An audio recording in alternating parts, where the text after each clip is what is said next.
Life's body is here. I don't know if he's aware. It doesn't seem like it's gonna get smoked. The turret will catch it. Oh no! Spike down, attacker spawn. But they're gonna be able to all pick the spike back up and rotate back. The problem is Autumn's not here with them. So Lightsour's on a solo mission. Do He's it. just gotta buy some time. No, don't do it. You gotta buy some time. Now, the lockdown invested. Lightsour dancing around it, looking to take the fight! And they do it! Their very first win on international stage, and it's on home soil! Okay, welcome to the whimsical ride that is FPX versus Foot here on Icebox. Now, FPX are playing a pretty whimsical comp. That's kind of where this all starts, because they're playing triple controller with a Clove, double initiator, no duelist, no sentinel. Why would you ever need that when you could just smoke everything off instead, right? And we're going to take a look at this game, and we're going to start here with round number 4. Now, in this game, FPX struggled on their defense side. I mean, in this entire match between these two teams, everyone struggled on their defense side, but had some good attack side. So let's talk about FPX's comp and why that was the case. Let's start off with round number 4 here, and what we're going to see in this one is a pretty normal start here from FPX, right? It looks like a fairly normal round. 2 players towards mid, 2 players towards A, our Omen is on B. We're going to do this one way here. We're going to put a harbor wall up here, so actually both lanes in B are kind of blocked off by smokes, and mid is as well. We're also smoking this with the Clove, trying to get aggressive up top, isolate some angles just here as well, right? So it's quite interesting. Life was commonly being very aggressive here, but he gets pushed back, right? The flash, the dart, it pushes Life back. He has to retreat. But we're going to talk about why this comp struggled on this defense side for a number of reasons, and then, talk theoretically about what FPX maybe should be doing a bit more in general. But you see the Foot, they make that kind of initial foray, right? They knife, they flash, they dart, they push them back, and now they just go quiet. Now they just start walking up and getting pretty deep without making much noise, right? And that's going to deny FPX that information, which they obviously severely lack. So you're going to see that, Autumn thinks about throwing his knife. He does throw his knife, but he doesn't realize how far up people are, because here's the thing. They still have people looking in towards mid just here because they have to, because of course any lurk in here could be a big problem for them. And you'll watch as this round goes forward that essentially these guys here, on the site, I mean, you're going to see Life puts down smoke. He's playing super aggro. Life is playing way too aggro for the rest of his team. Okay, he is literally trying to make solo plays, because here's the thing. Yeah, Autumn is kind of here. Not really. I mean, he's not really with him whatsoever. If we look at the map, how is he really going to help him now? And our Gecko, whilst it is close, still has to be watching for mid as well, right? Our Harbor is watching mid. These guys aren't rotating, right? You might be like, why? We know that they're so far up. Why aren't you rotating? Well, it's because the threat of any lurk, because they have no sentinel, right? And that's the problem. So Life is always trying to get super aggro, but it's always on his own. So he ends up dying just there. And, it's not until now that, Ayang finally comes and, refills that space. He does manage to get a kill, but he gets traded, right? And the thing is, only now are these guys moving, and they're moving slowly, right? They're moving slow. I mean, look at this, right? Look at our Omen here, right? We've had, like, multiple kills here on the site. The spike is now going down. Look at how slow we are rotating, right? Because any lurk is going to be a massive problem for us. Oh, and guess what? This lurk that finally comes in here from yesterday still manages to get a kill anyway. And that is the big problem that FPX were having. The thing is, though, somehow FPX are going to win this round. This is just one of many very whimsical rounds. They're looking everywhere behind them, and he still gets value. On to Berlin. Lysor and Autumn, the only 2 up. And Lysor's trying to deal with what Berlin could not. Finally spotting the lurk. Oh, he's just a menace in the back line. Yeah. What? Okay. A nice spam kill there. 2v3 though. Time is they're short. going for it. No, I mean, they're going to have to go Oh my really gosh. fast. They have a chance, Doug. Last player standing. Wait, how is this happening? Get2j's not going to get there in time. How is this happening? He's too far out. Oh! Another stolen round. And if we take a quick look at some of the other rounds as well, like round number 9, you're going to see similar problems of Life being too aggressive on his own, and then problems in mid as well. Slip away from their grasp. And this is what we're talking about. It's Life being up. In the previous round, it was Lysor. This time, Life gets away unpunished. At least as for now. But he still sticks around and tries to fight. No one's here. If he dies, it's a free sight. And the 1-for-1 doesn't add up when you're on defense. I feel like right now FPX is playing way too loose. Headshot. And Foot are playing disciplined Valorant.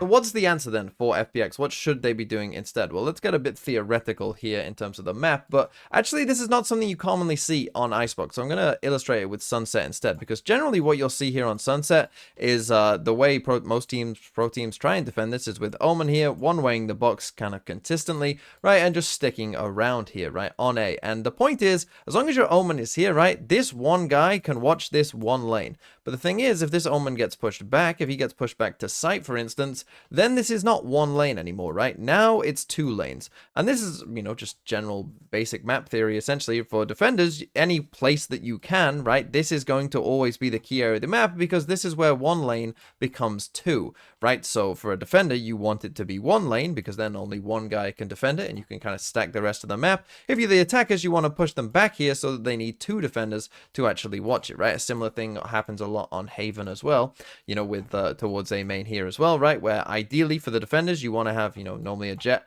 you know, just watching in here, right? So that one guy can get aggressive like this and just watch this on their own, right? You don't want to have someone all the way back here, because then you're going to need a second player, because now there's two lanes, right? And especially when you're playing with no Sentinel, it becomes even more important to do this, right? You really, really, really need to do this when you're playing no Sentinel. And it's not something you commonly do see on Icebox, because most people play with a Sentinel and they just put their, you know, Killjoy stuff or whatever in mid, right? The Killjoy stuff just goes in mid, and maybe you just have the Killjoy watching towards it, and it's like, you know, whatever. But when you're playing no Sentinel, really what you need to do is realize that here in mid, you can turn 3 lanes into 1, right? This is a potential 3 lanes, right? If you can defend it up here, this is now 1 lane. And if Life is going to play this aggro in general on his own so often, he should be coming and doing it out here in mid, right? We're already doing a harbor wall that, you know, kind of cuts across here in mid anyway.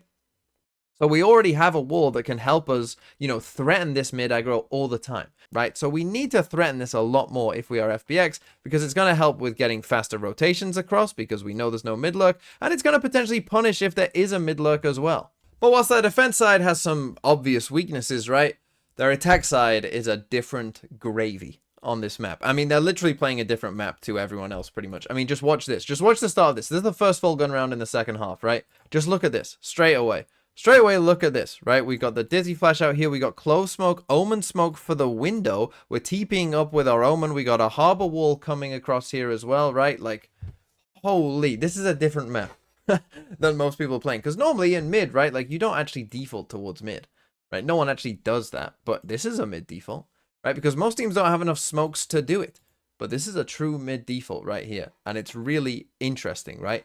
And, well, I mean, Foot here as well. I should also talk about what Foot are doing. Foot know that, hey, this is a different comp, right? We can't just put Killjoy stuff in mid. The turret in mid would do nothing, right? If we just put our normal default turret here, it's literally doing nothing, because it's just going to get smoked off between a harbor wall, Omen smoke, Clove smoke. Like, it's doing nothing, right? So we have to come up with some pretty innovative, I would say, like, different Killjoy setups, right? Where we got a turret kind of watching both of this. You know, kind of an interesting idea here from Foot to do that, and then like a deeper alarm bot here to see if they actually go into kitchen, right? And in this round, Foot are actually gonna kind of, you know, wait out these smokes, you know, show enough presence, kind of fight it enough, you know, stick around enough here, you know, just firing some shots as you see from Mr. Fallen. They actually do, I think, a pretty good job, right, of just kind of waiting for the smokes, lasting, you know, throughout those smokes, and sticking around.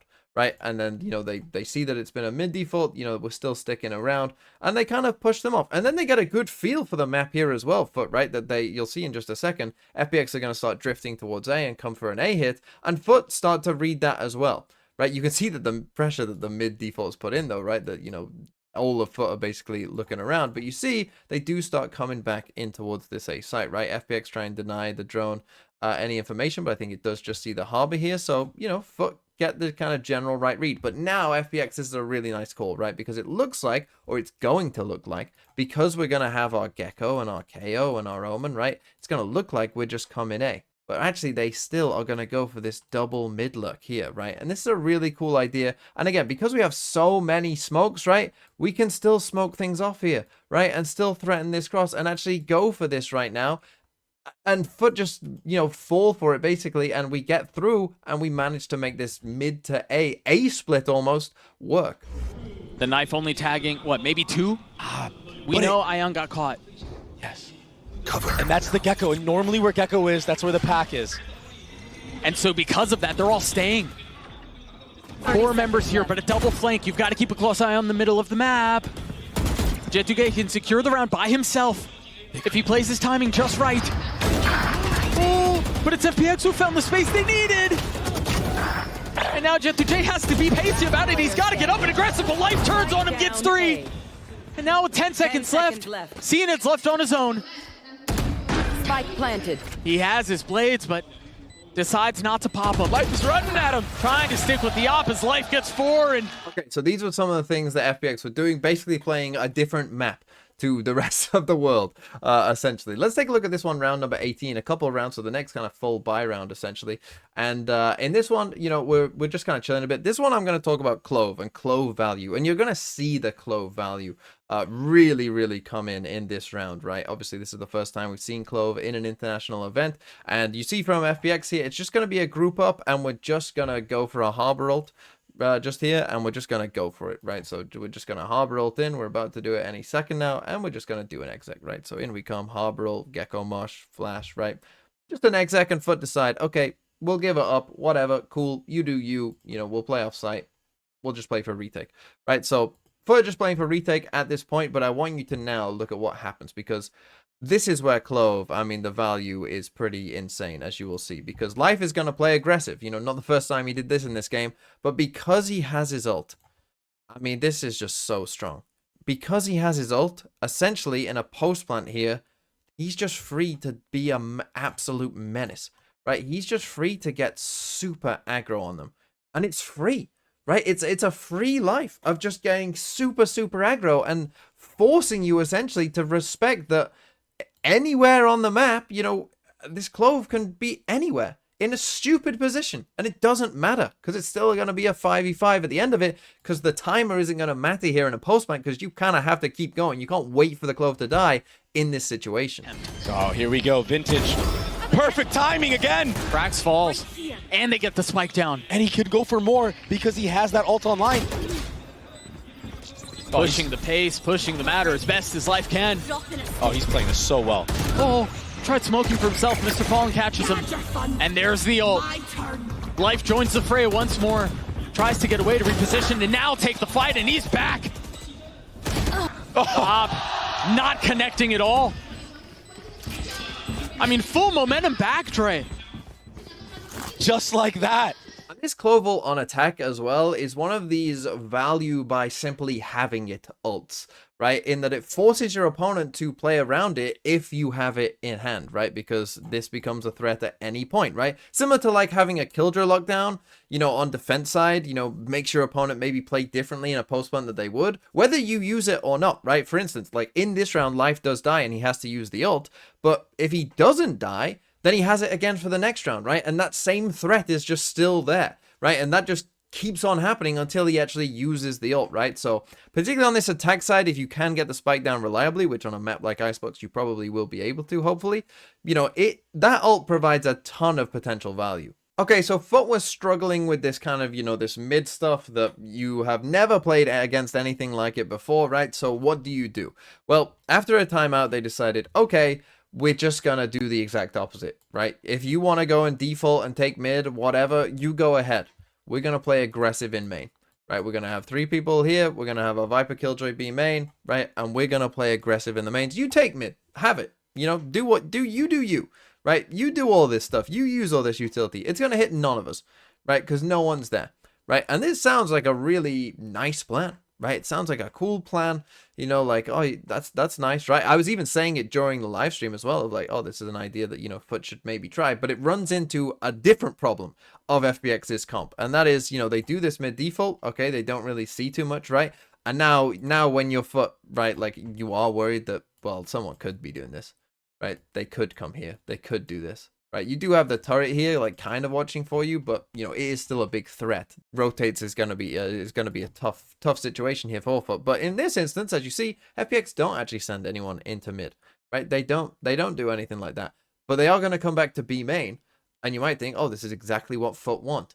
But here's the problem: they've still got Gecko KO, right? That's the problem. That they still have perfect utility to clear this stuff, right? So you're going to see this KO knife comes in here, and it's going to suppress both of you. And then it's like, well, there's no secret to what you're doing then, is there? You know, a KO knife suppresses a Viper and a Killjoy, you know, this shallow.